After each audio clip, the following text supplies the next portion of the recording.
बच्चों, पिछली कक्षा में मैंने आपको बलिदान कहानी का सारांश और उद्देश्य पढ़ाया था। अब अगली कहानी है आकाशदीप। यह कहानी जयशंकर प्रसाद द्वारा लिखित है। इस कहानी का सबसे पहले हम सारांश जान लेते हैं। आकाशदीप कहानी का आरंभ समुद्र की तरंगों पर हिचकोले खाते पोत पर बंदी बनाकर रखे गए दो बंदियों के वार्तालाप से होता है। दोनों बंदी एक दूसरे से अपरिचित और अनजान हैं। तूफान के कारण पोत की व्यवस्था भंग हो जाती है और दोनों परिस्थितियों वश रात्रि के अंधकार में लुढ़कते हुए एक दूसरे से टकरा जाते हैं। दोनों बंधन मुक्त होना चाहते हैं और अपने प्रयास में सफल भी हो जाते हैं। जब दोनों हर्षातिरेक में एक दूसरे को गले लगाते हैं तब उन्हें पता चलता है कि उनमें से एक स्त्री और दूसरा पुरुष। स्त्री का नाम चंपा और पुरुष का नाम बुद्धगुप्त। चंपा पोताध्यक्ष मणिभद्र की के प्रहरी की इकलौती किशोर क्षत्रिय पुत्री है। 8 बरस से पोत ही उसका घर है। बुद्धगुप्त एक युवा जलदस्यु है जो ताम्रलिप्त का क्षत्रिय है। पोत को लूटने के उपक्रम में चंपा के पिता बुद्धगुप्त के हाथों मारे जा चुके हैं। पोताध्यक्ष मणिभद्र ने अपनी काम वासना की तृप्ति में विफल होकर चंपा को बंदी बनाकर रखा। स्वतंत्र युद्ध में मणिभद्र चंपा और बुद्धगुप्त द्वारा मारा जा चुका। पोत के नायक ने युद्ध में परास्त होकर उनकी शरण ले ली। 2 दिन पश्चात पोत एक नए द्वीप पर लंगर डाल देता है। बुद्धगुप्त उस द्वीप का नाम चंपा द्वीप रख देता है।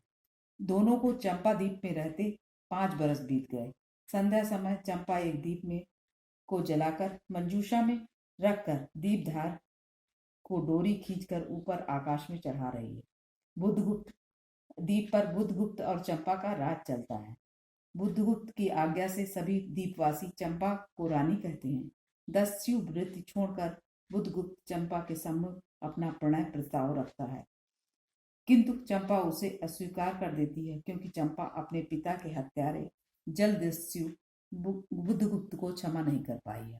बुद्धगुप्त पुनः उससे प्रणय निवेदन करता है और उसे विश्वास दिलाता है कि यदि उसके लिए अपने प्राण तक दे सकता है।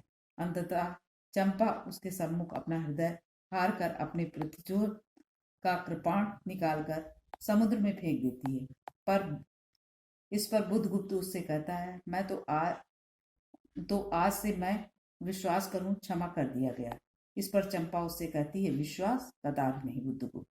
जब मैं अपने हृदय पर विश्वास नहीं कर सकी, उसी ने धोखा दिया, तब मैं कैसे कहूँ मैं तुम्हें घृणा करती हूँ, फिर भी तुम्हारे लिए मर सकती हूँ। अंधेर है जलदस्यु, तुम्हें प्यार करती हूँ।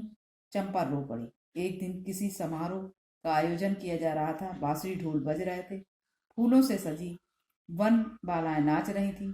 चंपा ने सहचरी जया से पूछा, यह क्या है जया?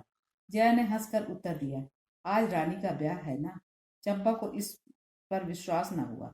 उसने उसने उसे झकझोर कर पूछा, क्या यह सच है? तभी बुद्धगुप्त कहता है, यदि तुम्हारी इच्छा हो तो यह सच भी हो सकता है।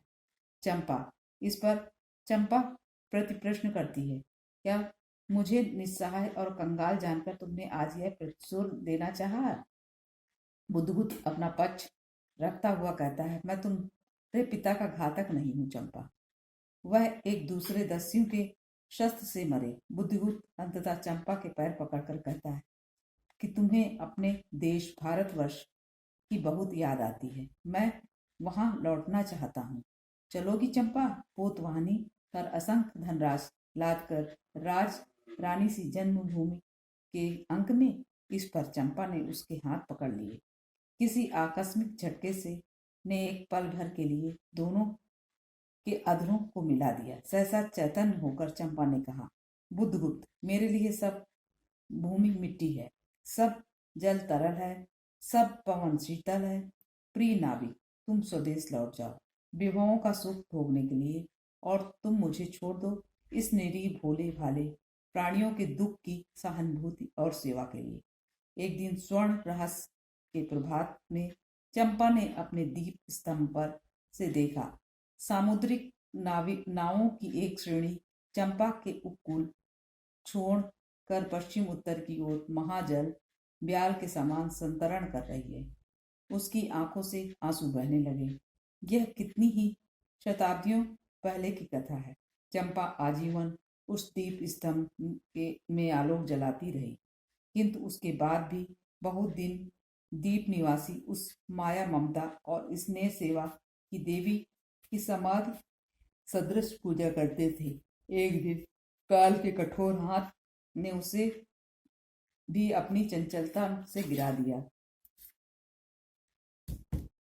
बच्चों, इस कहानी का सारांश आपको लिखना है और इसको अपनी उत्तर पुस्तिका में लिख लीजिएगा।